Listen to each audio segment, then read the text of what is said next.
Moore reporting live from the liquor store. How's everybody doing tonight, man? It's Sunday night. It's 10:30 in my part of the world, but I can't really sleep, man. You would think I would be super tired. I just traveled 8 hours to get back to Texas from Kansas City. But I'm wide awake right now, man. There's still a lot of things that I want to get off my chest in regards to how the Dallas Cowboys handled the draft. But I actually am going to be a little bit more positive. Instead of actually just going in depth about the draft picks that were taken in the draft, which we did earlier, I'm actually going to talk a little bit more in depth about the undrafted free agents and upcoming roster battles that are going to happen in training camp. So that's going to be the move tonight. Hey, Cortavius, what's up with you? Desmond Ironman, what's good with y'all?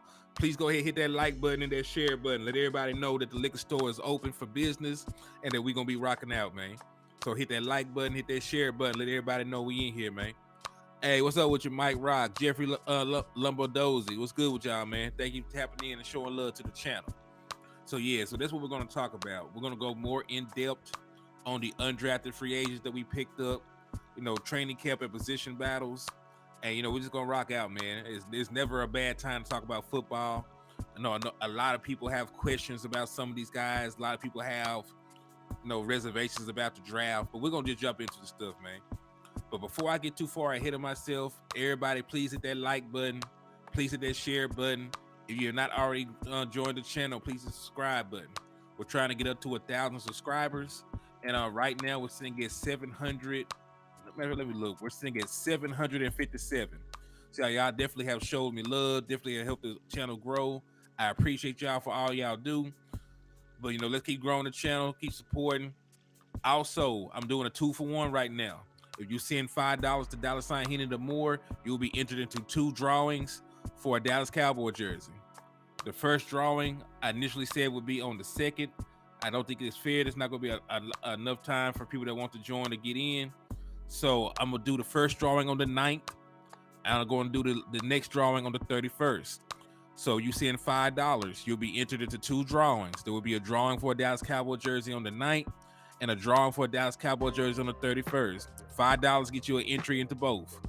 So if you want to participate, get get 2 shots of winning a Dallas Cowboy jersey, all you gotta do is send $5 to $Hennythemoor. But with that said, man, let's just jump into what we're here to talk about. We're here to talk about these undrafted free agents. And I'm gonna be straight up and down with y'all, man. Compared to our actual draft. Hold on. Talk to me.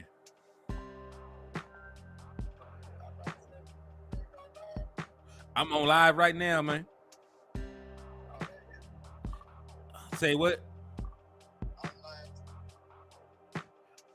I can't hear nothing you saying, brother. Yeah, you lie.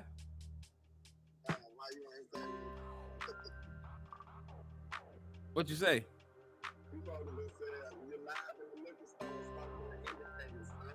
Hey, man, I couldn't hear you at first. I had the headphones in. But hey, y'all, this is my brother landlord tapping in with us, man. What's good with you?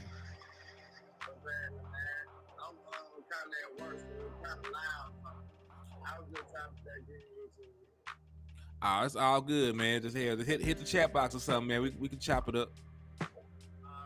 All right, my brother. All right, so that was my boy landlord tapped in for a second. But let's talk about these undrafted free agents, though, man. And like I was saying, man, just comparatively, I was very down on the actual people we went out and draft, right? I liked Mozzie Smith. I liked DeMorvian Overshown. I liked I liked a couple of the selections. I liked a couple of the selections. I wasn't really happy about taking a tight end in the 2nd round with the other players on the board. I thought it was a reach for Fihoko, but I do think he got some great upside. But there's certain players I do like in this draft. So I have reservations about the main one. Yeah, I like Deuce too. I like Deuce Vaughn. Deuce Vaughn is a great pickup. I think we got a very good value for getting him where we got him. But in terms to that, right, when you compare that to what we did with the undrafted free agents, that was a home run. That was a home run. Just looking at some of these players where they actually were ranked, and the fact that we were able to get them, I think that was a complete win all around for the Dallas Cowboys. Matter of fact, just for comparison, I'm gonna put this up on the board real quick. Y'all should be able to see this. These are the names of the undrafted free agents that we picked up, and these are also the Brugler grades that he had on them, prior to the draft, right? And if you look, a good majority of these players had very they had very high grades. Wheat from Mississippi State had a 4th round grade on him, according to Brugler. TJ Bass, the guard from Oregon, had a grade of being a 5th round pick to a 6th round pick. So that was great value, right? There was amazing value. Bostic had a 6 to 7 round grade. Brooks had a 6 to 7 round grade. The fullback had a 6 to 7 round grade. And I really like Jalen Cropper. He's a wide receiver, had over 1,000 yards last year, ran a 4.4 flat. So it was these were some very solid signings. Even these other guys that were supposed to be undrafted free agents, they have some upside and some athleticism to them. So I do like the undrafted free agent we picked up. And remember, I said this myself, like TJ Bass actually graded out higher, than our 5th round pick in SM Richards. So I like the fact that we were able to add him for nothing, bring him in, and see what he can do for us. He has pretty good size, pretty decent mobility. He needs to work on some technical things. He needs to get some better footwork and things along those lines. But I like him as a prospect. So now that we know who we have, right? You see the undrafted free agents we have. You see that they are pretty highly rated. That actually brings a smile to my face. While I think the Dallas Cowboys dropped the ball in certain instances in the actual draft itself, there is no doubt in my mind that they, completely destroyed, signing these undrafted free agent signings. Like they did that. So in terms of the actual draft, I would give that a C overall. I thought Monty Smith was spectacular. I thought it was a reach to go and get Schoonmaker. He had a 4th round grade. We drafted him in the 2nd round over guys that were still there that had 1st round grades. I liked Overshown. I think that the practice squad. Listen, training camp itself is going to be a battlefield, man. So I'm glad you brought that up, Desmond. Let's go ahead and just talk about some of these off-season positional battles that are going to be going on. Yeah, real good value when you look at those guys. So let's just talk about some of these off-season, these preseason and training camp battles that you need to be watching for. For a long time, I've already talked about Michael Gallup being out there. He's gonna have to go out there and play for a job based on the amount of money he's making. Well, there's some other wide receivers out there that are going to get pushed this offseason. I really do like the Jalen signing. I do think that Jalen Morano Cropper is a guy that can come in and be productive in this scheme. He has 4.4 speed. He's a dynamic playmaker. I know he did not play at the biggest college in the world, but he has the skill set and the intangibles to fit inside of this offense. And if given an opportunity, he can push some of these other guys that's been on the roster for a little bit. So I'm not saying he's going to come in here and he's going to take Michael Gallup's job or even, take Jalen Tolbert's job. But guys that have been hanging around by the skin of their teeth like Semi Fehoko, I definitely can see him, getting pushed. So that's one of the off-season battles to look for.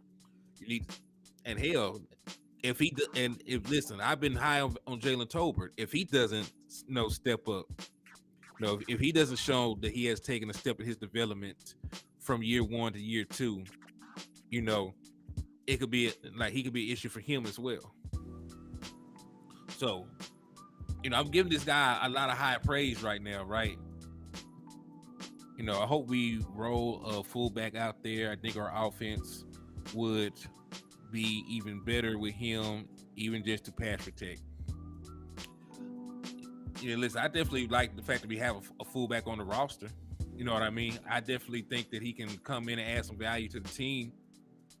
I wish we had a fullback when Ezekiel Elliott was still on the team, right? Because he had some of his best seasons running behind Keith Smith, leading the way for him. But it is what it is. They didn't get around to doing that for Zeke. But I really wish that Zeke would have had a fullback on the team with him outside of just those early seasons. We also drafted to elevate our practice squad, not just starters. Yeah, that's true. No, that's true. You definitely have added some premium depth to your practice squad. If they survive, they can get poached after they get cut. So they got to make it to the practice squad. So I've been giving some high praise to this wide receiver. So let me just show y'all some of his. First, I'm gonna show y'all some of his highlights. I'm not monetized on Facebook anyway. I mean, on YouTube anyway right now. So it's not gonna really be an issue. So what I'm finna do, I'm finna show y'all some highlights from Jalen Moreno Cropper. These are his highlights from this last season. Y'all could take a look at some of the things he brings.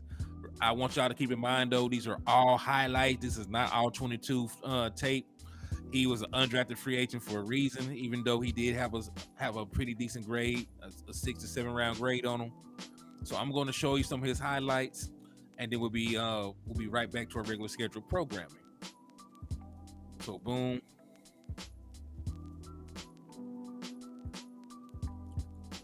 All right.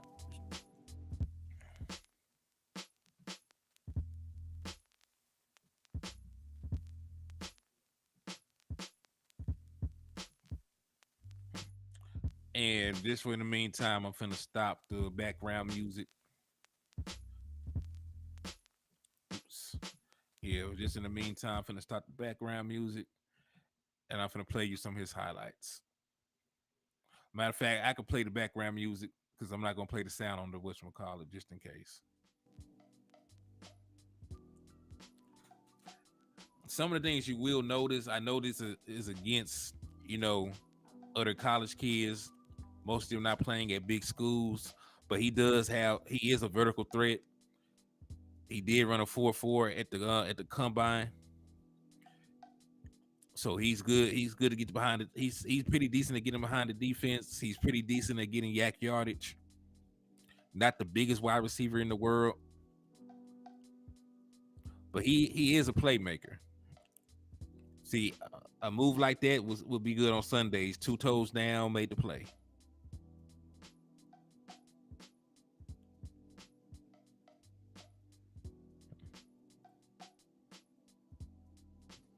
So he is a playmaker. Yo, what's up with you? Who Mac Jones? What's good, my brother? Thank you for tapping in. Terrence Williams sideline catch there. Yeah, that definitely was. Remind me of Cooper a little bit with that. So look, I like the guy. And even though he's not one of these 4.2, 4.3 guys, 4.4 is fast enough. And really, with the other guys on our team, right? We didn't really have a super fast team last year. Michael Gallup only runs a 4.5. CeeDee Lamb only runs a 4.5.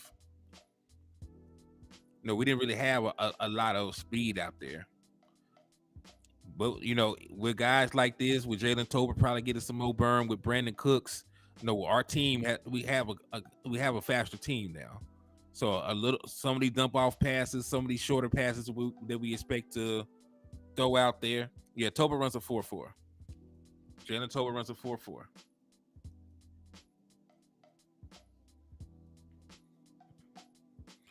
I think he's a practice squad guy. I think if Hucko and Tolbert step up this year, it's a possibility. But it's also going to be dependent on how training camp goes. Because remember, nobody expected Dennis Houston to even get an opportunity. You know, Dennis Houston did well in training camp and did well in practice, so he got opportunity. He did not take advantage of that opportunity. But if you compete in training camp, you show them enough, to get on the field and get a shot. As long as you show them enough to stay on the field, you will have an opportunity to play.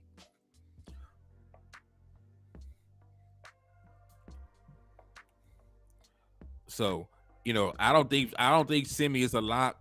I think like they have a little bit more leeway for Jalen Tolbert. I also believe Jalen Tolbert will, make a step in his development. He has all the physical tools.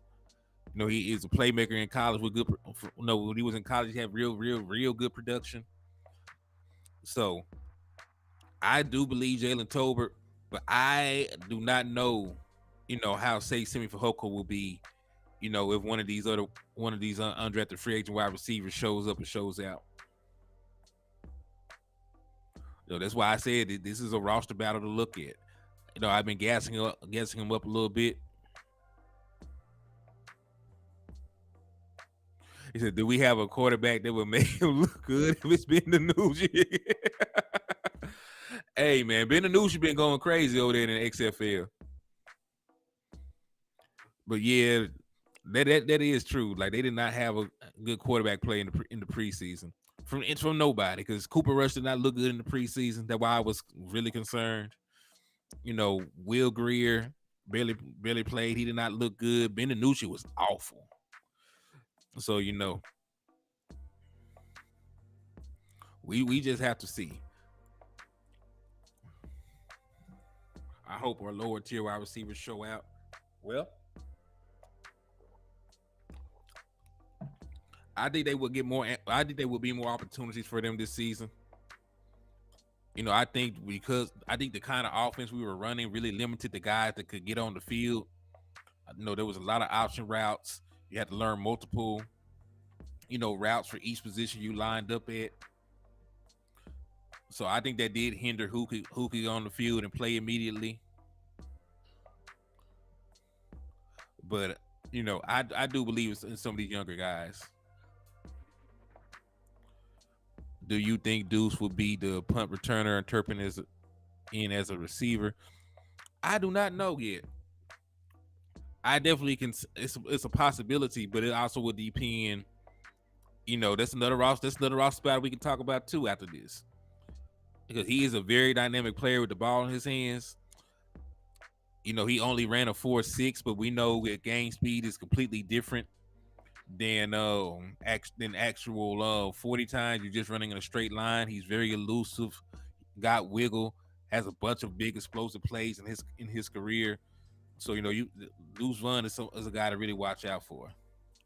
So I'm excited for the O line battle in the preseason. Yeah, we're gonna talk. We're gonna keep talking about these different battles that's finna happen, man. We're gonna talk about all the different battles that's finna happen. But yeah, I definitely think that he has good ability though. He's not a super big wide receiver. I believe he's listed at 5'11". That might be a push. He might be about 5'10" realistically, under 200 pounds, but very explosive with the ball in his hand. He took advantage of some bad angles and some bad coverage in college, but when life gives you lemons, you make lemonade. He capitalized on his opportunities. So I do like him on this team. Now I don't know anybody outside of Simi he could realistically beat out. Like, just being honest with you, like Simi would be the guy that he would need to beat out. Turpin is not really even considered a wide receiver at this point. He doesn't play enough at the position for me to count him. Jalen Tolbert was a top 100 pick, so I think he's gonna get a chance. Regardless, I don't think that Dallas Cowboys would spend that much capital in him and not give him a fair shake, especially with Brandon Cooks only being on a 2-year deal, especially with you not having a deal done with CeeDee Lamb as of today. He also only has 2 years on this deal. So, I think that Jalen Tolbert is safe. I think Michael Gallup is safe for this year. You can't do anything with his money. You can't cut him until next year. So I think your top three wide receivers are safe. And I also think that Jalen Tolbert is safe just because of where he was drafted at. It's not like the Dallas Cowboys to give up on a third round pick, after a season, after one season in the offseason program, right? So if he's going to take anybody's job, if he's going to compete and help anybody, it's going to be Simi Fehoko, who's been on the roster bubble for the last couple of years anyway. I expect Turpin and Deuce to take returns this regular season. There's nothing wrong with it. It's nothing wrong with it. You like getting the ball into the hands of dynamic players regardless. Callaway's the biggest sleeper at the wide receiver come camp in preseason, in my opinion. That could be true. It could be true. And I like Callaway. He has some upside. He has some physical gifts. But we'll see. There's a lot of guys that are pretty decent that will be on the roster bubble this year. So matter of fact, before I go to offensive line, this is going to be an immediate battle. This is going to be an immediate battle where somebody's going to be fighting for their damn lives. DeMarvion Overshown is on the team. He was a third round pick. He was the number 90 pick overall. Cowboys don't give up on wide receiver. Look at Noah and Cedric Wilson. They give young guys time to develop. Yeah, they don't give up on the younger ones. But shit, Simi though, he might be out the door. Like Simi might be out the door. But yes, so like I was finna say, DeMarvion Overshown is on the team. He has a safety background. Physical linebacker. Played at Texas. Texas kid himself from a very small town. Dallas Cowboys really think highly of him. He was a 30 visit. It's gonna be hard as hell for Jabril Cox to stay on the team. Then they pointed out to me that in an interview, his position coach talked about Jabril Cox, and it was not very flattering with the things they said about him.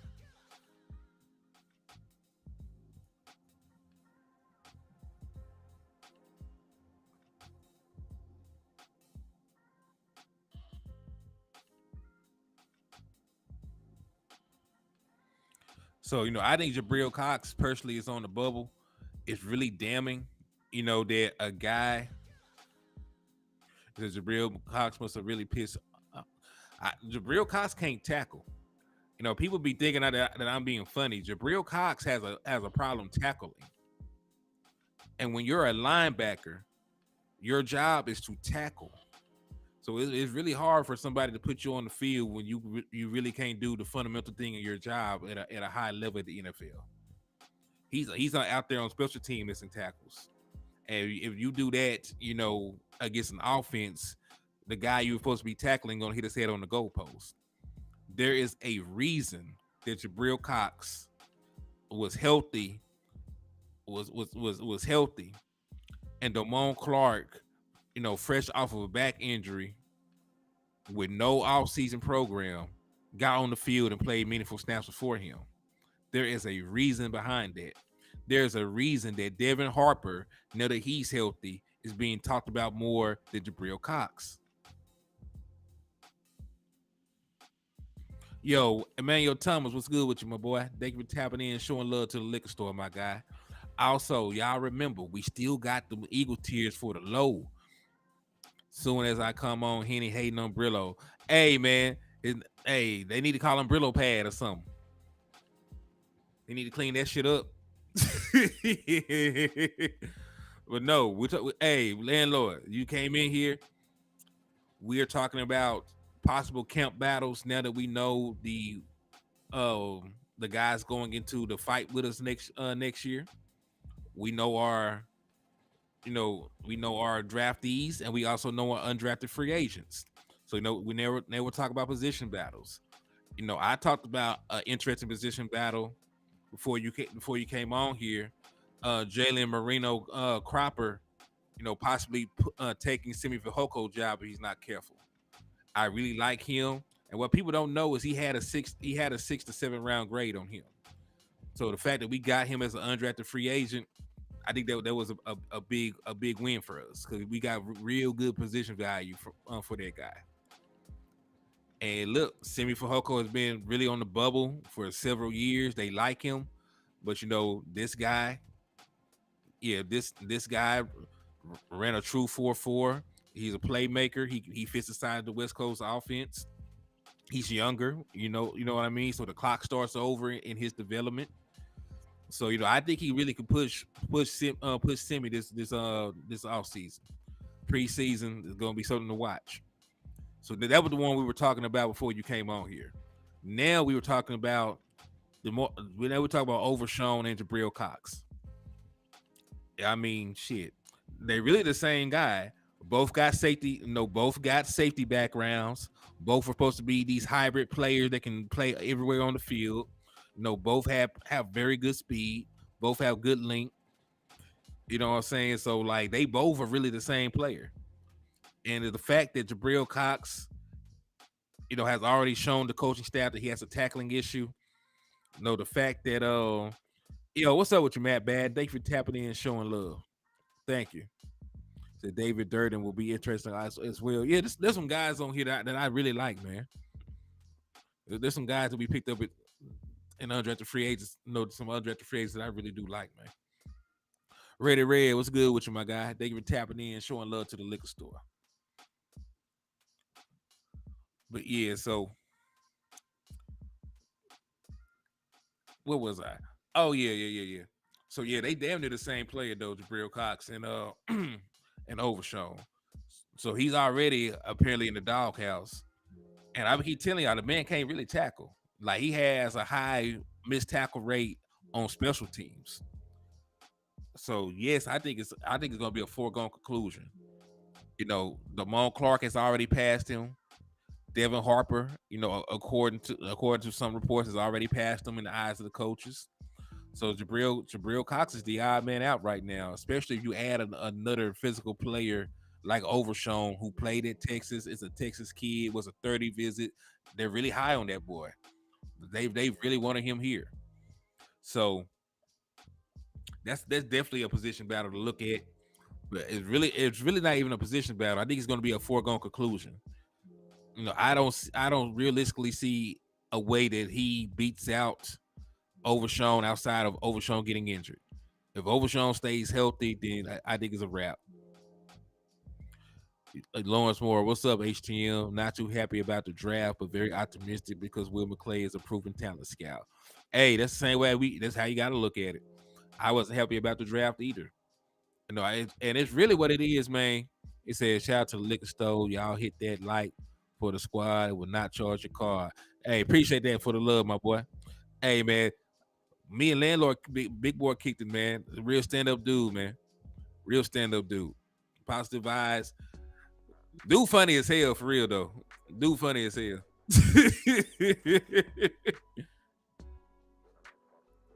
Let me see, 100% Landlord Devin Harper is athletic monster. Hopefully he can take a step forward. Oh yeah, like I definitely like Devin Harper. I think Devin Harper is secure. I think Damone Clark is secure. Like, and we all know that Leighton Vander Esch is secure. Like, shit, only two things will survive a nuclear bomb: cockroaches and Leighton Vander Esch. Staying on the Dallas Cowboys roster. Like that shit is damn near guaranteed. So we know that they are secure, and we pretty much know that an Overshown is secure. Because even though, we play a lot of big nickel, I think he might be the J-Ron Curse replacement for next year. J-Ron Curse is in the final season, in the final season of his contract. They do not want to re him up. They are very similar players. He's 6'3", he's long, athletic, got a nice wingspan, got a safety background. I think he could fill the J-Ron Curse role. He needs more time. You know what I mean? Because J-Ron Curse actually has the he has the green dot, But he said the real battle is Overshown and Curtis Wilson for the hybrid role we use with them. Well, this is the thing, because there's no way he beats out Curtis or Wilson. They just paid Wilson a lot of money to stay, and then J-Ron Curtis, you only have him for a year anyway, so you might as well get the most you can out of him. So if anybody gets pushed off the roster for this season, it will be Jabril Cox, and then you don't have to cut J-Ron Curtis anything. If you think that Overshown can fill that role, you just let Curtis walk in free agency. You keep him on the roster a year so he can raise up Overshown, and then Overshown can take over that position while getting rotational snaps at the linebacker spot. That would be the heady thing to do. You keep Curtis to let him learn how to do that hybrid role, and then he can play spot linebacker role for you right now, right? Because there is still need, because of the Anthony Barr departure. You need another body, so I think that would be the plan. Yeah, in the future, like I said, next year I think he takes it over, but I don't think it will be like a roster battle or anything. I just think that because Curtis only got 1 year left. So I just think that's the move. I think Jabril Cox is the guy who's gonna lose his job to the board this year. Send info on new hat. Need one landlord. Yeah, he got a fire ass hat, y'all. He got a fire ass hat, and he got some hard ass merch coming. That pick sack fumble is coming. You need to go ahead and get your pre-order in. Hey, landlord, how much is going to cost in the pre-order a pick sack fumble, a pick sack fumble merchandise from you, man? Go ahead, put it in the inbox so they know. They really, hey, let them know about that merch, man. I mean, a lot of them undrafted players look good, man. That's why we sitting here talking about roster battles right now.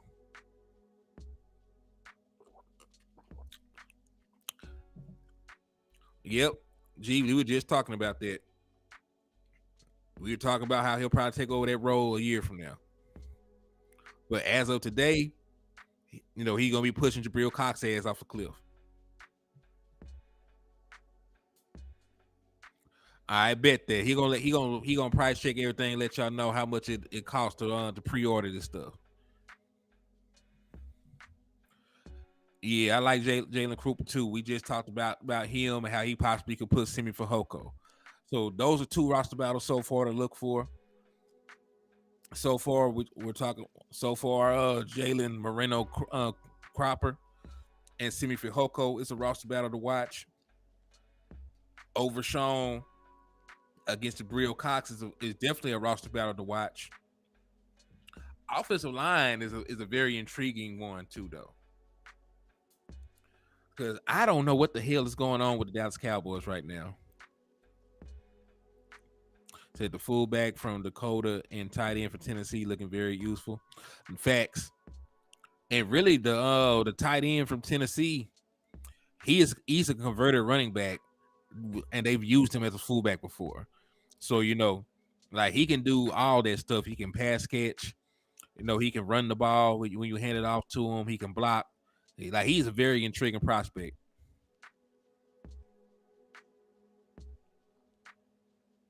Yeah, I saw that. Yeah, KSO 52, I saw that. Matter of fact, I got it right here. 4th round grade on Wheat. TJ Bass at a 5th or 6th round grade. Like really, look at all these guys that had grade that said they should have been drafted. 1, 2, 3, 4, 5, 6, 7, 8. All right, so we got 8 guys that had at least a 6th round grade on them. So that's a damn good haul, man. You got 8 guys that had at least a damn 6th round grade on them. Said TJ Bass, Oregon was beach. Watch out for you, HTM Sports. He was great in college.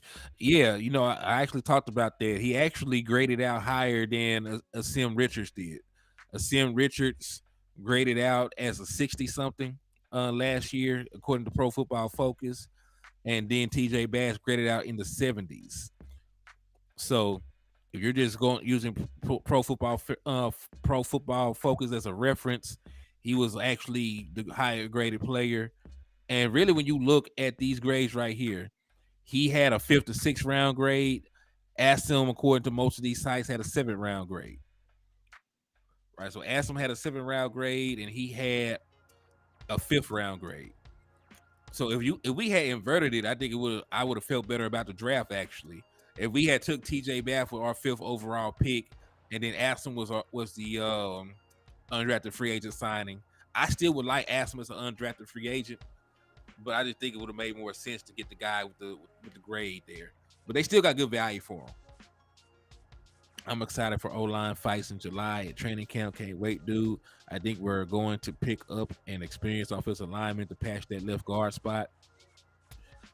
You know, I was actually looking at that before the draft. There's not really many out there, bro. I was looking for a wide for a possibility of getting somebody. But there's very slim pickings right now at this point of the year. He said Kevin Callaway said Bass reminds him of Kevin Gogan. Okay. But yeah, offensive line battles or something. He said Edoga is the answer. Ugh.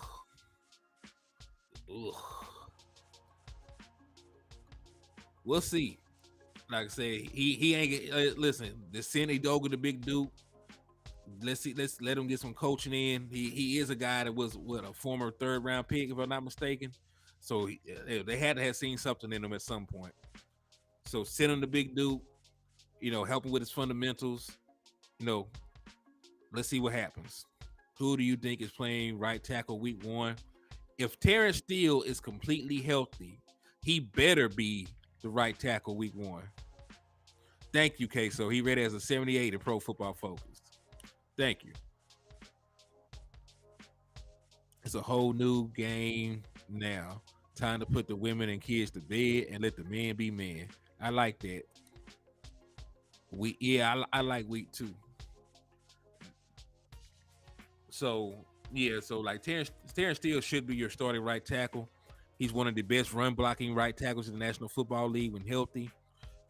We definitely felt his absence, but he wasn't there. But the Dallas Cowboys, you know, they really, you know, have not put anything in stone at who's going to play where. So, you know, I don't even know how to really quantify who is going to be going up against who. Because some people are saying they see Asum as a guard. Some people say Asum should be a tackle. You know, Edoga, you know, he was a guy who played both tackle and guard as well. Then you look at TJ Bass. Some people are saying that he might be a guard at the next level, right? So it really just depends on who is playing where. Because I don't even know the guys ahead of him. Is Tyron Smith going to be your starting left tackle? Is Tyron Smith your swing tackle? Is Tyler Smith your starting left tackle? Is Tyler Smith your starting left guard? There's a lot of moving pieces. Is Terry Steele going to be a swing tackle? Shit, I don't know. So, you know, it's going to be very interesting to see how the Dallas Cowboys handle the offensive line this season. But they don't need to get cute. They need to put the best offensive line humanly possible out there. Dallas Cowboys had the 28th ranked pass blocking line last season. So, you know, I definitely, you know, need them to do what they need to do. Don't get cute. Put these players at whatever position that best, you know, allows them to be successful at this level. And, you know, let's go for broke. He said, ask him as a tackle. He doesn't have the strength yet to play guard. Okay. We talk to change. We like to change player positions. Do you think it's a good idea? Not really. You know, not really. Sometimes it pays dividends. You know, Michael Parsons was not, outside linebacker defensive end hybrid in college, but that's what he is in the NFL. He's an all-pro at doing that. Right? But at the same time, we seen where it failed.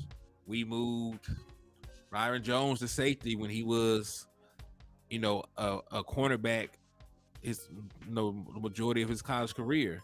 And then when he moved back to corner, you know, around contract time, he was an all-pro cornerback. So, you know, sometimes it pays dividends to move them, right? You know, Zach Martin was a tackle. They moved him to guard. He's gonna be a future Hall of Famer. And then sometimes it doesn't make any sense. So it just really depends on the player, their skill set, and what they're best suited at doing.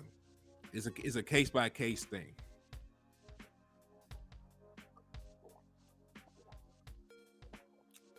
Aston Richards is a great player, got a few weaknesses, but coach can fix it. Would hope so. So yeah, I can't really even get into detail with the offensive line battle until I know where they want everybody to be. Because like that, there's varying different things on it now.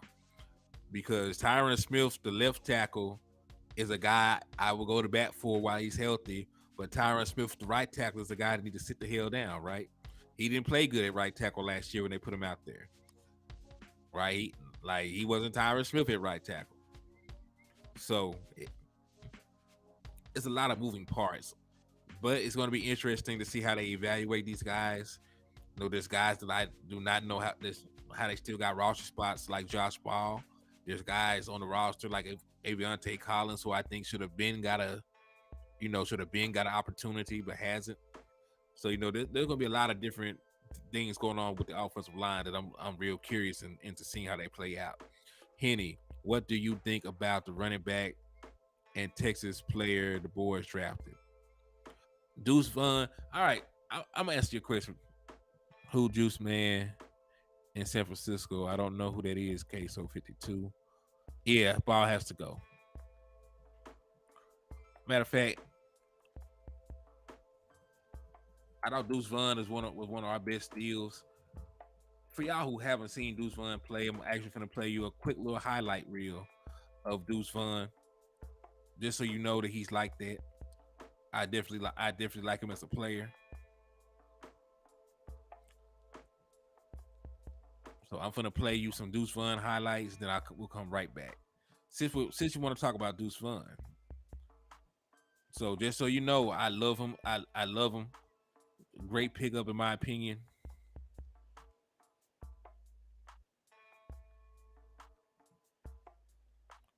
But let's take a look at some of his stuff. And remember, I say this every time before I play a YouTube video. These are highlights. These are not. This is not all 22 film. Do not base your opinion on highlights. They only show you the glimmer and the gleam. Like there's like everybody makes bad plays. Shit happens. Whoopty whoop. But these are all the good plays by Deuce Vaughn.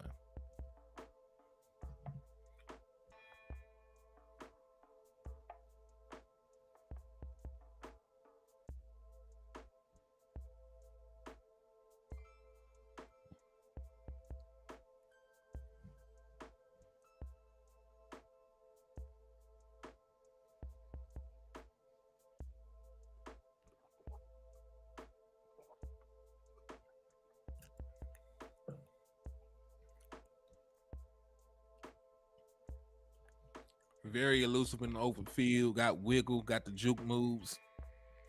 Deuce Vaughn is hard, man. Demetrius Adams said ball is Chaz Green 2.0. Ooh. Kyle Juszczyk. Oh yeah. I like Kyle Juszczyk.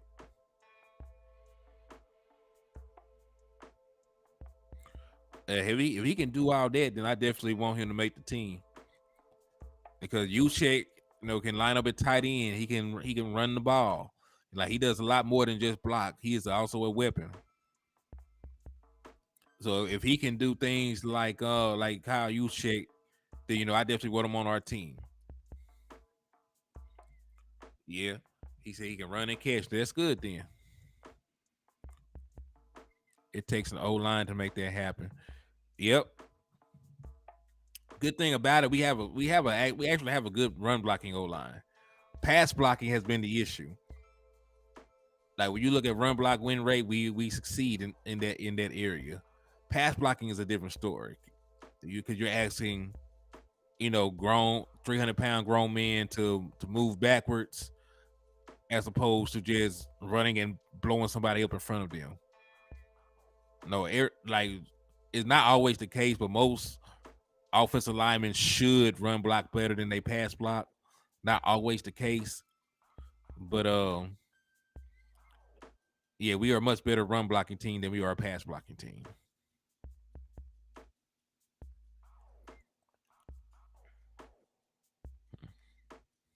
Great pick. I like it. I'm so happy he's on the Dallas Cowboys. Yeah, I like Deuce, man. He's and despite being 5'5", he finishes the runs through contact. They weren't asking him to not run through the tackles. Ooh, yeah, don't forget about Fournier and Lindstrom. So there is some decent depth, at the offensive line. Walesko, right? So there's some decent depth at the offensive line right now. Will he last? Well, this is the thing. He's not being asked to be the featured back. He's gonna probably get like like if he wins the running back two job, if he wins the running back two job over Malik Davis, then he'll probably get like 150 carries, 130 carries, something like that. There shouldn't be too much of a workload on him. He can still be productive, give you some splash plays here and there, be utilized time to time in the pass game, and yeah, he can last. We seen. Hey, shout out to my brother Donald Holmes for the $5 donation. They got you 2 entries. Remember, there are 2 raffles going on. There's going to be a raffle that I decide, that's going to come to an end on the 9th, and then there's also going to be a raffle for another Dallas Cowboy jersey on the 31st. So Donald Holmes, they got you an entry into both. So salute to you, and thank you for supporting the channel. If y'all also want to participate and get a bang for your buck special, 2 entries for $5. It's 2 separate raffles. Just send $5 to $Hennythemoor if you want to participate, and I got you. All right, so now that's done. Deuce Vaughn highlights are out the way. I know a lot of y'all are really high on Deuce Vaughn. I'm high on Deuce Vaughn. I think just in terms of value about where we got Deuce Vaughn, I think he was a steal. It was a definite steal, and it's a great story. His daddy is part of our scouting department. It was a beautiful thing to see him get drafted to the Dallas Cowboys and come work with his father here. And I think he's a great football player. We will keep 4 running backs: Pollard, Davis, Vaughn, and Luke K. Turpin will get cut, and Vaughn will take over special teams. Ooh, okay, so that's a big what is that? What's the word I'm looking for? It's escaping me. It's almost 12 o'clock, so that. Well, the word is escaping me. What word am I looking for? What's the word? Double R. What's up with you, man? Thank you for tapping in and showing love to the liquor store. Prediction. I don't know why the hell I couldn't think of that third grade ass word, but yeah, that's a big prediction right there. Kelvin Hicks, what's up with you, man? Assumption would also work in this indication too. A big ass would work as well. If Zeke comes back, it's fine. It's a steaming hot take. I like it though. I like when people have conviction with the things they say. So,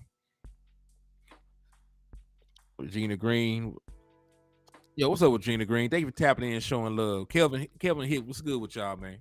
Appreciate y'all tapping in and showing love to the liquor store. So yeah, so we just looked at some of Deuce Vaughn stuff. Very, very electric player. Good bang for your buck signing. So I'm good with that. I like him, and we already know we're not asking him to come in and be the bell cow back. He's gonna split carry with Tony Pollard. Tony Pollard getting $10 million a year right now. He's gonna play. So I like Deuce Vaughn. If he's able to win the running back number 2 job, I can see him getting about 100 to 150 carries, somewhere in between there. Stephen Harrison, what's good with y'all, man? No, I appreciate you, Dunny. Y'all definitely be supporting the channel. You definitely be showing love. So I appreciate you. I appreciate all y'all for taking time out your day to come into the liquor store and chop it up with me, man. I appreciate the love. Said Vaughn offers you good returning skills and also can provide the offense. We have a lot of depth, so roster to a point for a one trick pony. And hey, that is still going to be another. Hey, that is also going to be another one of those preseason, off-season battles to watch for. So remember, special teams is its own unit. Because even though we believe that, like, John Fossil still has a big say so in terms of who the hell he wants, returning his kicks and returning his punts. So I think that will be deciding in training camp.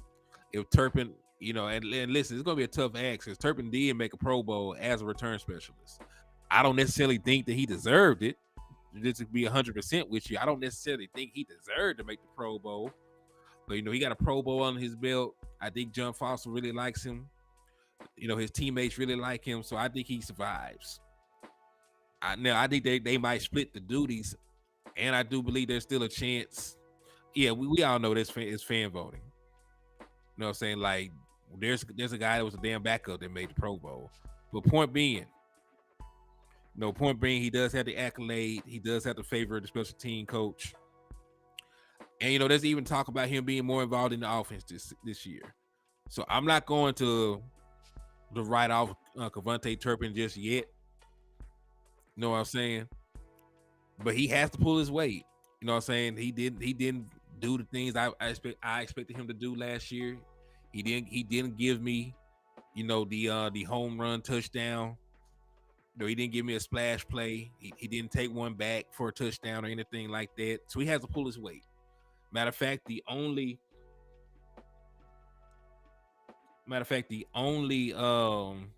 contribution that he made, last year was a couple of plays here and there.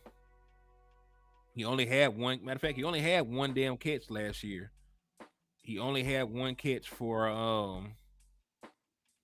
and that was at the end of the last game. Hey, shout out to Donald Holmes for the other $5 donation. So you doubled up. So you doubled up. So you now have 2 entries for the raffle on the 9th, and you have 2 entries for the raffle on the 31st.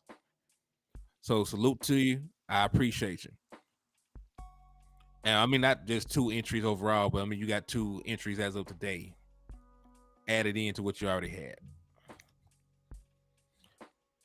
If Bone Fossil can't find a kicker, his ass gone to Miss Steve Hoffman coaching the kickers.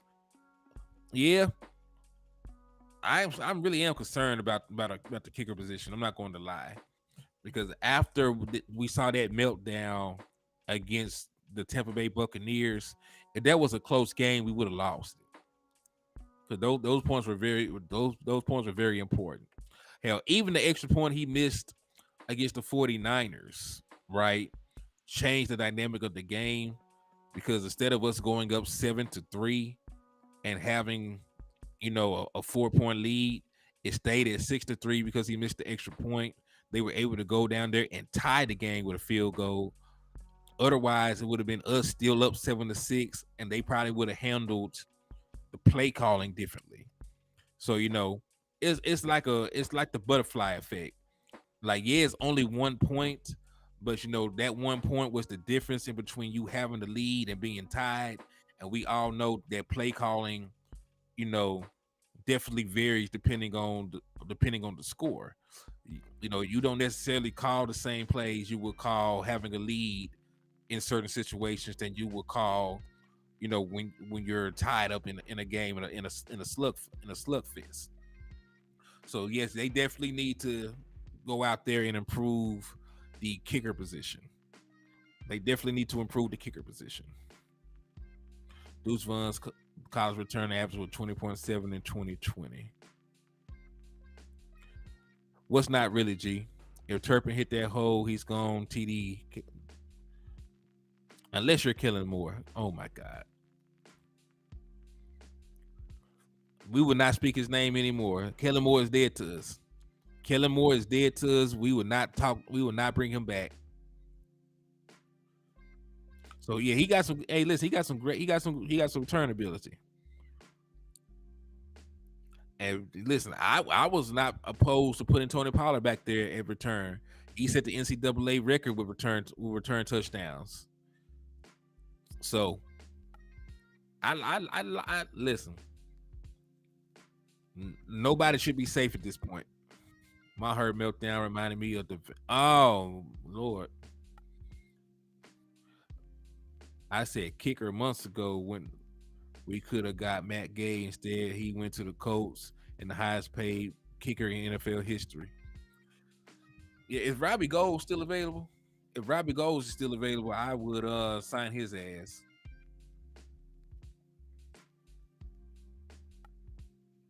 Yeah, Robbie Gold is still a free agent. He's 40 years old, but I still would let him come in and kick for me. You know, they call that man Mr. Good as Gold, former All Pro, former Pro Bowler, greatest Bear kicker in history. Career field goal percentage of 86.5, very accurate, longer of 58. And last year, let's see. All right, so last year he was 84% field goal kicker. He made 27 of 32 field goals. And then his point after attempts, he was 50 of 51 for 98%. So he only missed one extra point all last year, and he made 27 of his 32 kicks with a long of 51. And I'm fine with that. I don't want us to be trying 60-yard kicks anyway. One of the clutchest NFL kickers, yeah. One of the clutchest NFL kickers in league history in the postseason. So, I like him. I definitely will get Robbie Gold. It's a quick fix. You need a kicker.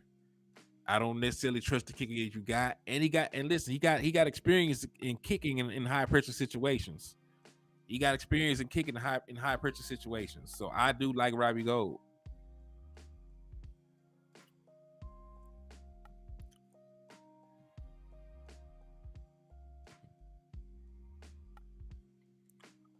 So bring him in. You need him anyway. Hi, how are you? Matt Prater out there too. Yeah, so see, there's some veteran options at kicker. I prefer to have a seasoned veteran out there. And besides a kicker, man, like they barely get paid any kind of money to do anything. So if one of them doesn't work out, cut his ass and bring another one in. There's a realistic scenario where both of them end up on your team at one point during the season. You could try Robbie Gold first. If Robbie Gold don't work out, cut his ass and bring in Matt Prater. I mean, it's not like you're looking for a quarterback. It's not like you're looking for a wide receiver. You could swap out a kicker like socks. You can swap a kicker out just like socks, man. So I wouldn't even let that hold me back. But I think we got a little sidetracked though. We were talking about these camp battles. We were talking about these camp battles. We said, and listen, my prediction. I said Overshown is going to take Jabril Cox's job. I think that Jalen Moreno Cropper, I don't necessarily know if he will win the battle, but I think he will push Simi Fihoko. Offensive line is interesting just because of all the moving parts. But hey, defensive end, edge is also a very underrated, battle as well. There's a lot of guys that are on here that are going to be playing for their job, playing for a future position. There's a lot of guys out here with expiring contracts. Dante Fowler only has a year on his contract. Dorrance Armstrong only has a year on his contract.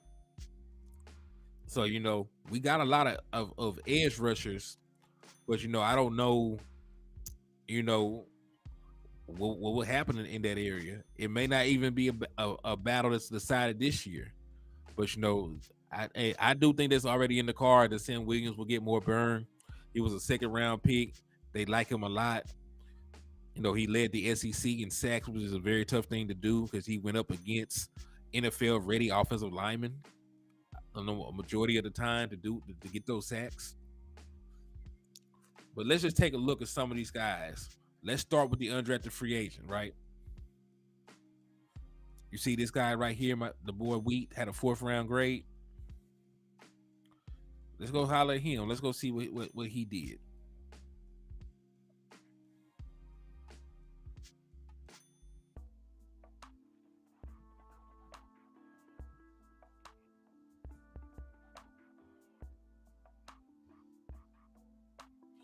All right, so Tyrus Wheat.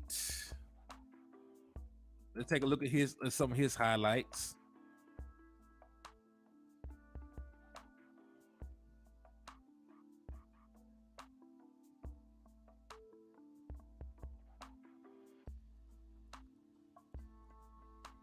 And this is going to be a very quick one. This is a minute and 34 of him making plays. Remember, this is just highlight tape. This is not all 22. Do not use this, as the end all be all. It's just something entertaining to look at while we talk about these players. So, don't take this, Hey, Fear Rule, what's up with you, man?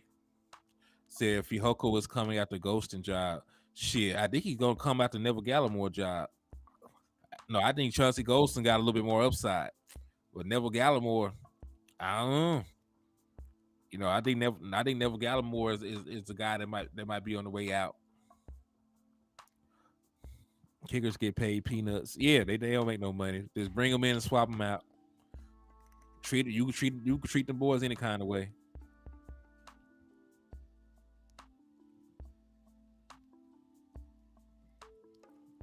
All right. So boom, I'm finna share the screen. This is only a minute and some change of him making plays. But like I said, it's very entertaining stuff. So without further ado, Tyrus Wheat highlights. That one was just on a bad exchange, but he still made a play. He got there. He was around the ball, got to the ball. Nothing groundbreaking, but when people mess up, you got to make them pay for their mistakes. So got a fumble recovery.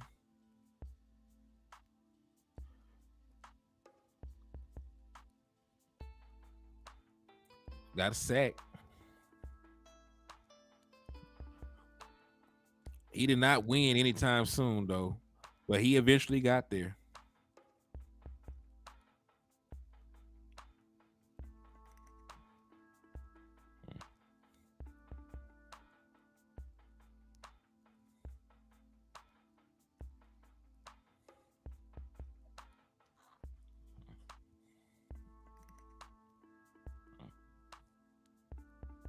Oh, big boy got an interception. He took it back did he take it back for a touchdown? Rumble, big boy, rumble.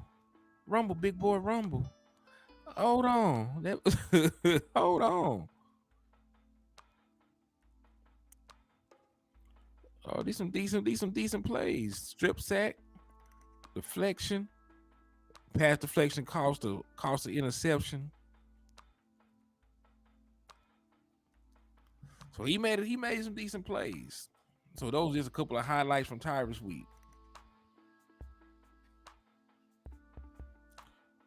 So that we wish they catch Story Jackson. He was definitely a very good prospect. I'm not sure why he ended up getting cut, but he definitely was a good prospect. Hoodlum, what's up with you, my boy? Thank you for tapping in. He sacrificed some yards on his interception return. Facts. I think he probably got tired. A big boy like that probably ain't used to running that damn far. That damn sure was probably over 40 yards he ran. Very good pickup. So matter of fact, let's go a little bit more in depth. I'm really curious on looking into seeing some of his actual numbers.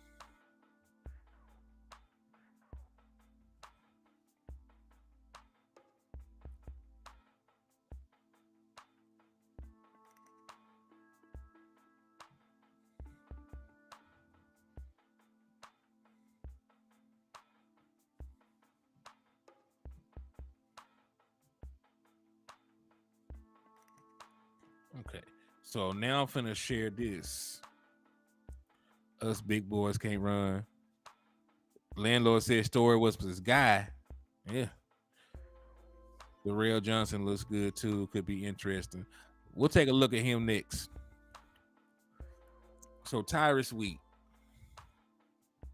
graded out as a 69.1 last year, a 70.4 as a run defender, a 64.5 as a pass rusher, 6'2", 263 pounds.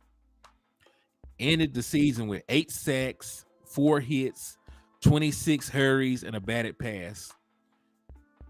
He did not really play defensive tackle or anything like that. He always lined up at defensive end, looked like, for the most part. 503 snaps outside tackle, 225 off the ball. That's been his calling card his entire career. And what I do like about him is even though there's only marginal improvement, he improved from 6 sacks to 7 sacks to 8 sacks, right? So he did improve his production year to year. I like that about him. Let's see. Played decent for a majority of the year. There were some down games, but for the most part, looked like he had pretty decent production. He had a good showing against Georgia, who, as we do know, won back-to-back national championship games. And like I said, he playing in the SEC. He's playing in the SEC, so we know we went up against some quality competition. Yeah, above 70 run grade. You gotta like that.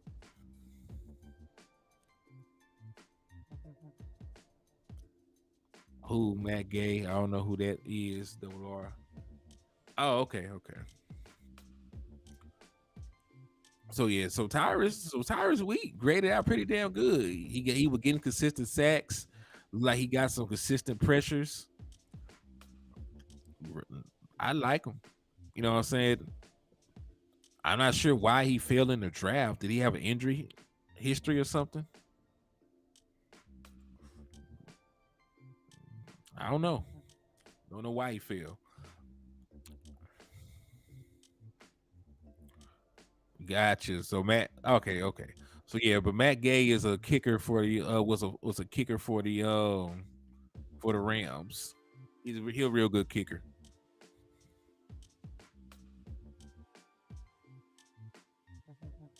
So like that's very interesting. You got a guy like him, then you also got a guy like Fihoko. And I wasn't extremely happy about the Fihoko pick.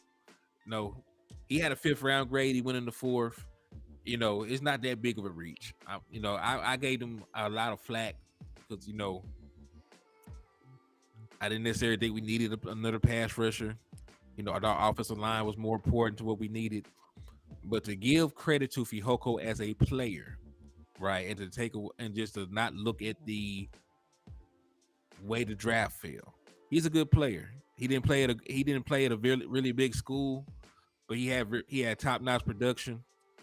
So, he's a good player. Darrell Johnson, 27.5 tackles for loss and 9 sacks for liberty in 2022. Yeah, we'll get to him next too. Matter of fact, I'm gonna go ahead and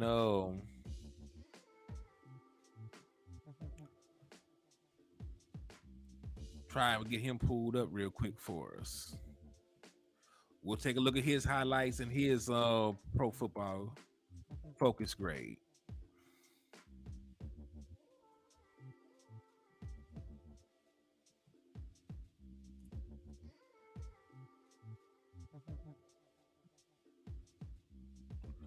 All right, so Darrell Johnson highlights.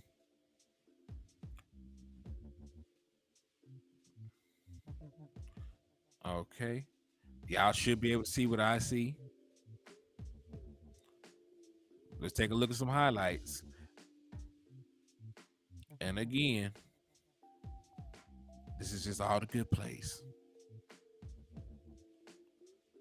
All right. And here we go.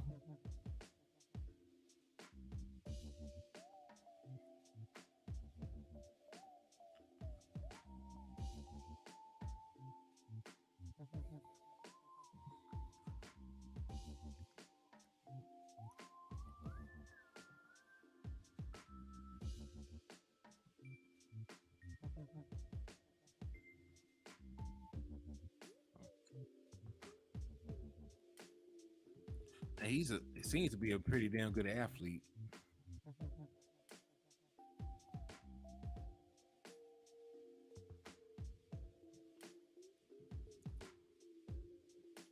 6'4", 235 pounds, 27 and a half tackles for loss, as my boy said, 9 sacks, an interception, 58 total tackles, 19 assists, 39 solo, a forced fumble, 3 fumble recoveries, 4 passes defended. He did damn good last season.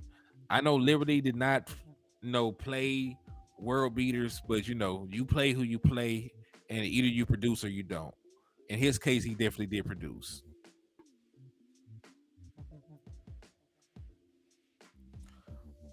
And that's why I like showing y'all some highlights of guys, because sometimes it's great to break down the X's and O's and why this happened. How they got open, how he beat his man to get the sack, this, that, and the third. And then sometimes it's just good to show you, that they can make plays. Sometimes it's just good to show you that they can make plays. I want us to have a positive outlook on some of these guys right now. After us feeling shaky about the draft, I want to show some love to some of these undrafted free agents that are getting a shot to live their dreams.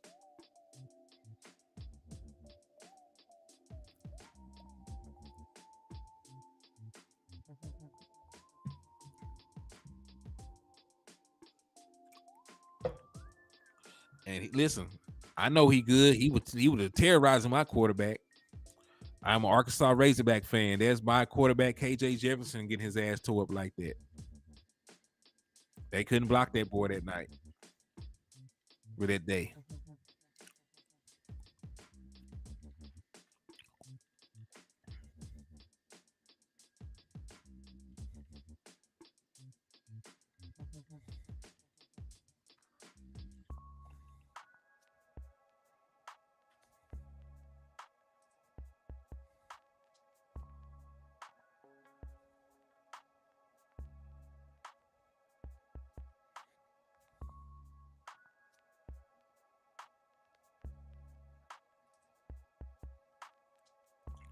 Matt said, show Luke Shoemaker some love. I tell you what, after I do the undrafted free agents, I'll show some of his highlights. And listen, this is very interesting when you think about all the pass rushers that are on the team now. Darrell Johnson, very good production. Small school, but you still can't overlook the production. That's the same thing with Fihoko, right? Just take away the fact that he's probably was a reach. It was probably a reach. Still a very good player. Great production from Fihoko. Great production from Darrell Johnson. So it's going to be very, very, very, very interesting to see, what happens with these pass rushers. Because remember, there's still guys that are playing to see if that's how we want to bring them back. Doris Armstrong, even though he had 9 sacks last year, if he doesn't produce this year, and there's a cheaper alternative on the roster, there's no guarantee he gets a contract. So we just have to see how this all pans out. You said Overshown, Mozzie Smith for best picks, though. I definitely think Mozzie Smith, was a win. I definitely think Overshown was a win. And Deuce Vaughn was definitely a win.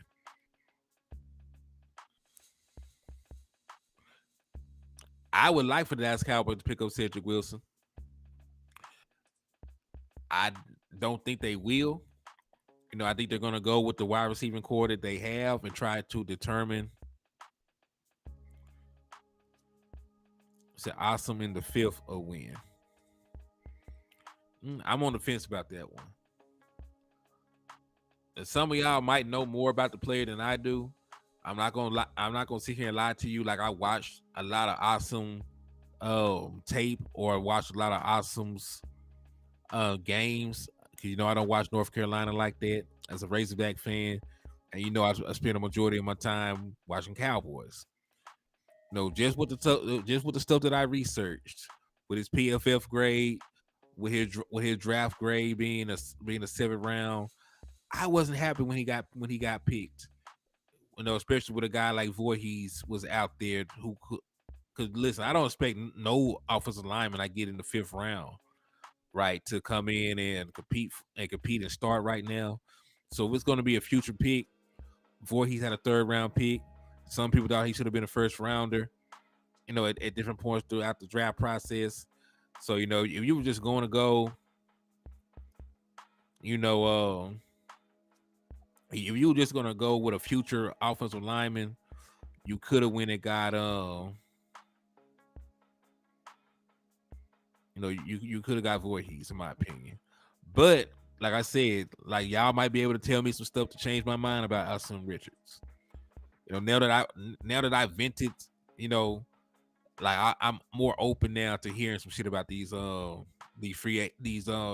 picks that I'm not too sold on yet.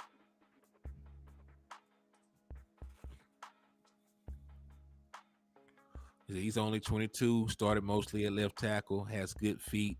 Problem is he gets overpowered at times. He's very athletic, just need more time. Only played O-line 4 years, including high school. Okay. Facts case, so I assume is a good football player, needs some work.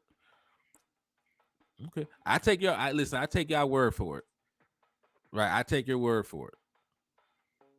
And besides, at this point in the game, I have no choice but to give him a chance because he's on the team. So now that he's a Dallas Cowboy, I've voiced my dismay about the pick. But at the same time, once we get that out the way, we still got to support these kids, man. They on the team. They are ours now. You know what I'm saying? They are ours now. So shit, we're going to make the best of it. All right. So I don't really think there's a lot of position battles at corner. Yo, Anthony, what's up with you, man? Thank you for tapping in and showing love. Assume the Dream Richards lays go 3 years. He would be a starter. Okay. We'll see. Like I said, time proves all. So we'll see.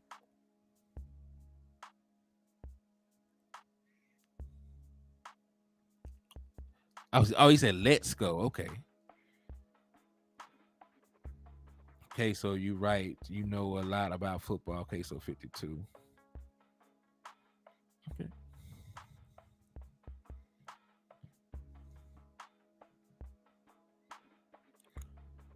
So where were we? Oh yeah. We talk about positional battles. No, I and honestly, man, I think those are the air. Oh shit, no. Matter of fact, this is a good segue. Matt, you wanted me to show you footage on Shoemaker. That's actually That's actually one of the biggest camp battles ever because that has a lot of ramifications. That has a lot of ramifications. Luke Shoemaker against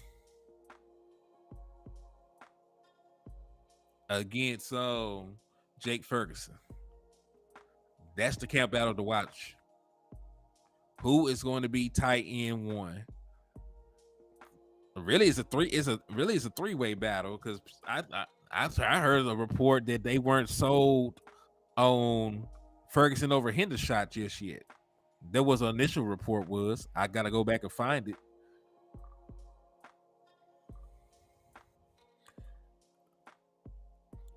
But that is a real crazy camp battle to think about. Cause Luke and I went back and looked at some of him. Said Ferguson is better, but politics might screw him. I mean, shit. They used a 2nd-round pick on the boy. They used a 2nd-round pick. That's one of the reasons why I was not happy about the pick. look, I want Jake Ferguson to get opportunity now, right? The plan was for Jake Ferguson. Our second pick was unnecessary. Yeah, and no, this is not even a poo poo on Luke Schoonmaker, because going back, based on his athletic profile, 'cause I will say this, based on his athletic profile, 6'5" and some change, 250, ran a 4.6. He has some ability. He has some athletic ability, right? But yeah, like I said, I'm not going to even attack the boy no more, because it's not his fault that he got drafted, right? He didn't put a gun to their heads and make them take him. So I have no quarrel with Luke. With Luke. No, he didn't force himself to get onto the team.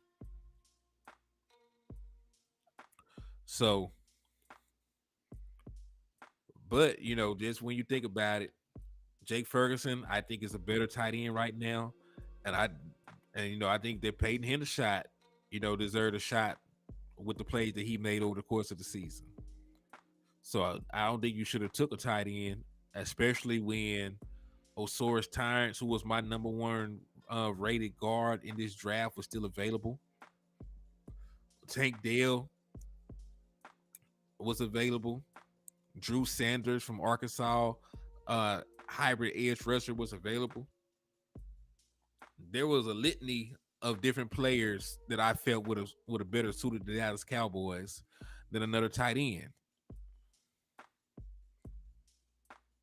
Yeah, like I said, well, I'm not gonna blame him. We gonna blame the front office for making that happen. But to be fair to Luke, he played on a team that did not really throw the ball. He did not get a real chance to highlight what he possibly could do. That's why a lot of teams. That's why a lot of teams had a 4th-round grade on him.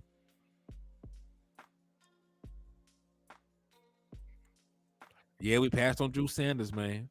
We passed on Drew Sanders, Osiris Torrance, who had never given up a sack in his collegiate career. It was rough for me. It was real rough that all that happened. But let's take a look at Luke, man, because this is going to be one of the more interesting camp battles, because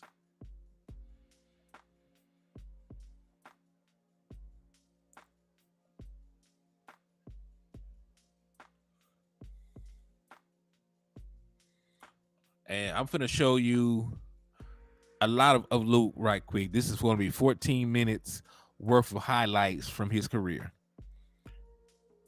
It's only fair because he only had one outstanding season, which was last year. So I'm going to show you all of what he did, all the good plays from everything that he did.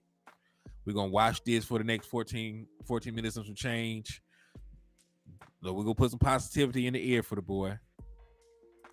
But yeah, give me 2 seconds. I'm going to get this loaded up. We're going to watch some Luke Schoonmaker highlights. And as I always say, this ain't all 22. It's just all the plays to make you feel good about a player. So let's spread some positivity and show some highlights.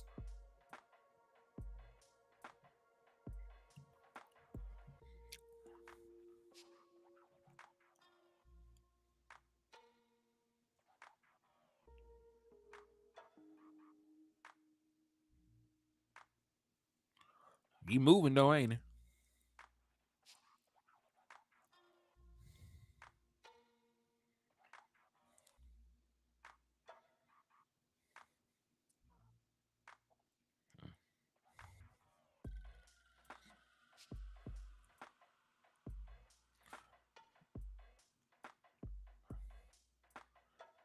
That's a nice play. Horrible technique by the defensive player, but it was still a great play. He manhandled him on that release.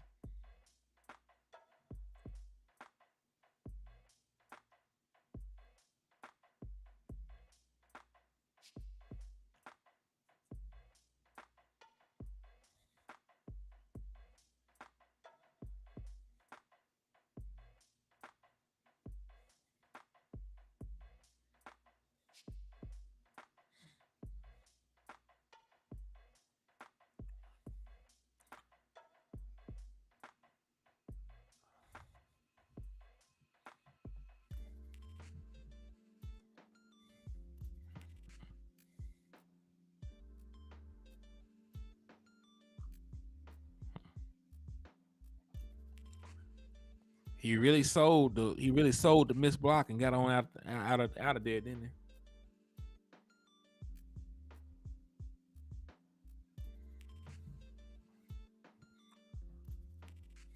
Shit, I'm starting to like our unseeded players better than our drafted players, except Mozzie. But this the thing. I think overall we had a better undrafted free agent class based on positional value than we did the actual draft. G said I think Shun beats out McKeon to be the Cowboys' third tight end, so he'll get about 100 or so snaps. That wouldn't be a bad start. Well, it would be a bad start. And listen, the Dallas Cowboys put these expectations on this boy. Because once you take a player in the second round, they got to contribute. They got to contribute. Like, you're a top 100 pick. You're a top 60 pick.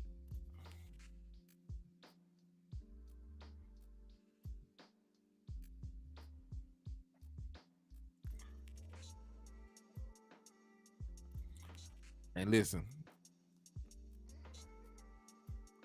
he's not bad, right? He's not a bad player. You know what I'm saying? Like, Dalton Schultz was a fourth round pick. Jake Ferguson was a fourth round pick.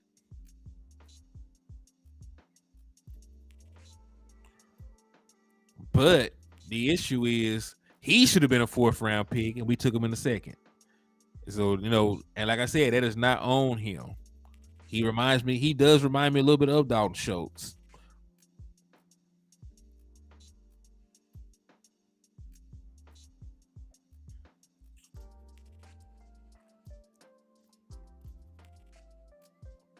Taller Anthony Fasano.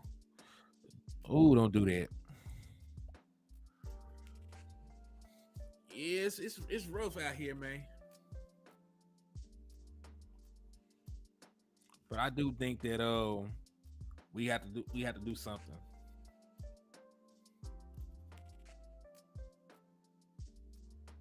So can he be? So the question is, can he be the starting tight end year one? Probably not. Jay Ferguson has already been working out with Dak Prescott. He already has a year under his belt in the NFL. I mean, we have no choice but to give him a shot. He's on the team. So him, the player, yeah, we're gonna give him a shot.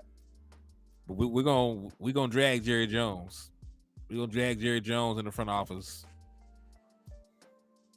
Ooh, beautiful one-hand catch.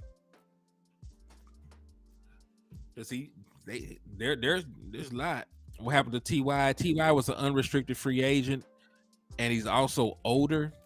So if he re-signs with a team, it'll probably be around the same time.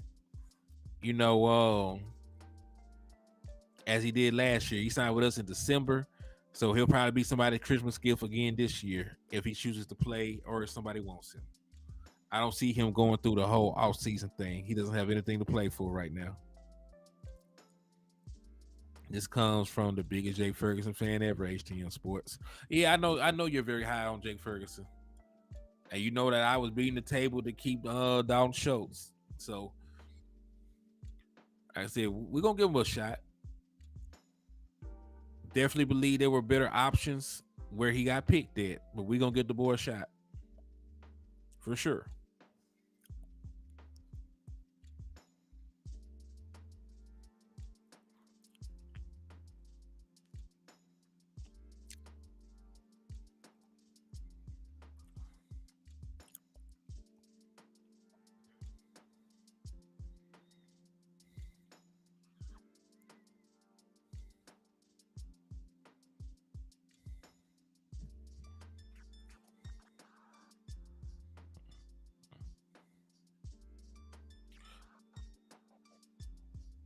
I ain't gonna lie, Henny. You got the upside to be better than Ferg.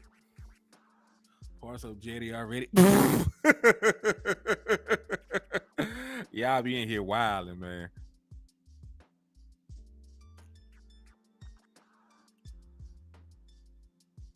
Right.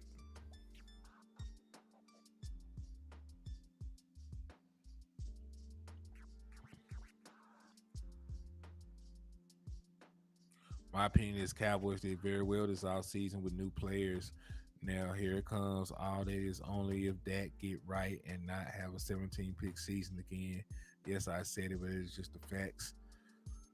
Well, I highly doubt that Dak has another season where he throw that many interceptions. So put it into perspective,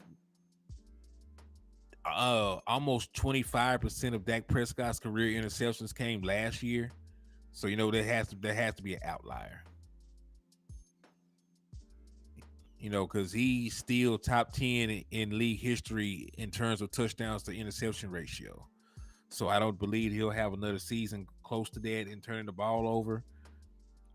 You know,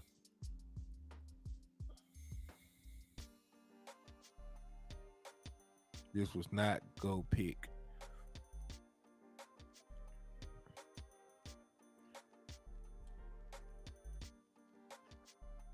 Oh, you're going to see more dump off passes to running backs anyway. Hey, it's all good, Chris Johnson. It's all love. We just been in here talking about camp battles, upcoming battles we need to watch. To give you a quick recap, we were talking about the Morvian Overshown and his camp battle with Jabril Cox. I think he takes Jabril Cox's job in the linebacking room. We talked about Jalen Moreno Cropper and his camp battle with Simi Fehoko, how he might push Simi Fehoko off the cliff if he ain't careful. We talked about the camp battle among the edge rushers.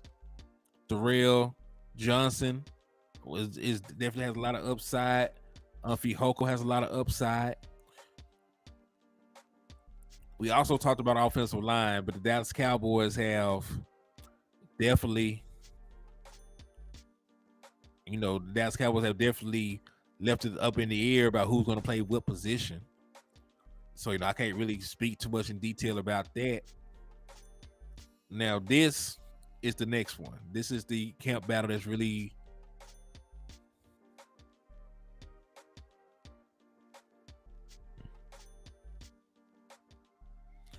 said Dak was feeling pressure from Rush. I think guys don't like to see it. You also got to remember Dak Prescott has gotten his job every single time by the guy in front of him getting injured. So he knows the importance of being available to play. Remember, high school, he got his starting job when the guy in front of him went down. In college, he got his starting job when the guy in front of him went down. At the NFL level, he got his starting job when the guy in front of him went down. So you know what Dak Prescott keeps in mind to do? Try to stay his ass healthy. He tried to stay healthy. He tried to stay on the field. And yeah, I definitely don't think that he broke his thumb. Like it doesn't even though it's quote unquote healed, it takes a lot of time before you're able to do the things you used to do.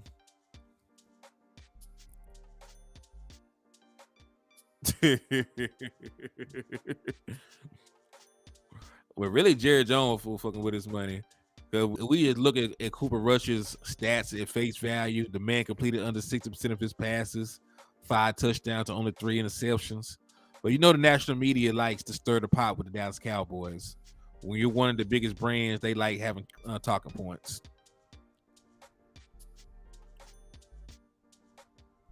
It said, what camp battle? We didn't draft anybody that's going to push the starters. Oh, listen, it's not always about the starters, Willie.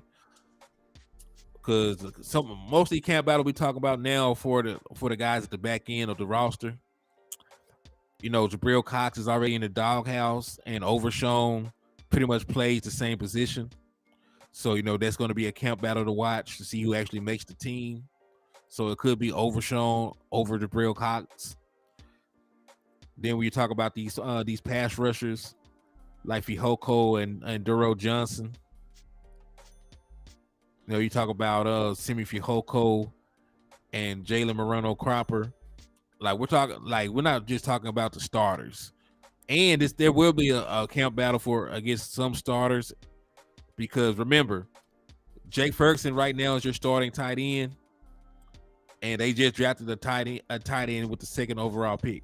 Well, with their second overall pick. So that's a camp battle.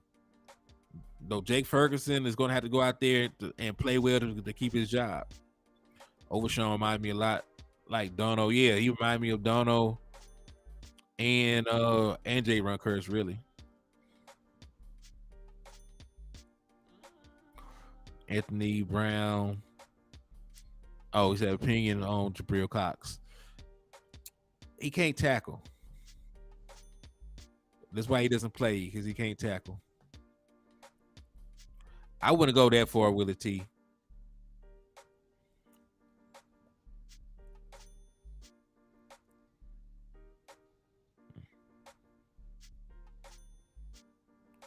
Yeah, I wouldn't go that far, my guy. I don't think it's full of special teamers. I think Overshawn has a lot of upside. Like you said, we both like Mozzie Smith. And truth be told, man, I don't want them to do this. Willie, you know, even if he doesn't earn it, odds are he's going to play based on where they picked him up, right? Based on where they picked him up, they probably gonna play the boy. Let's be realistic about how the Dallas Cowboys operate. Because Jake Ferguson is really gonna have to go out here and play his ass off to convince them not to put this boy out there over him. It's not fair, right? It's not fair, but you know that's the way of the world. Jake was a fourth round pick. They spent a second round pick on this tight end.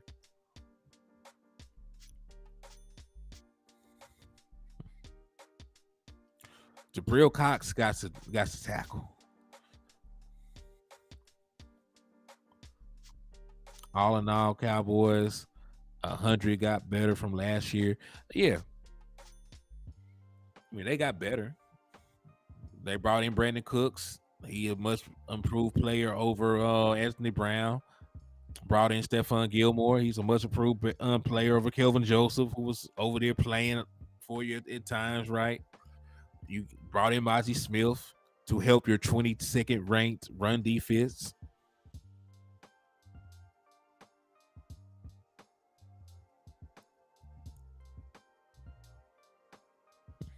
Shoemaker will see the field, but not over Ferguson or Hendershot. That's why Schultz came back early.